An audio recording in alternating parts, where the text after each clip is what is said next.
guys, ayan, ang dami na ko na naman lulutuin guys tomorrow. Ayan, ang daming luto ni Ping. Isang buong karop siya. Ayan guys, ayan siya. Oh. Too much busy hanggang Friday yan guys. Tomorrow then, after tomorrow then Friday again. Ayan, grabe. Ano yan guys, ano ko lang siya, i-oven ko lang siya. Para bukas to. Ayan. O, diba? Ang dami kong luto. Ayan, o. Sobra pagod na naman. Kagabi may bisita. Then, ayan, bukas, lulutuin ko siya para sa labas. Dadalhin ni Amo sa labas yan.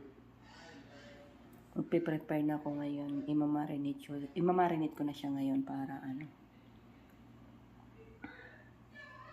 bukas, ang luto. Ayan, guys.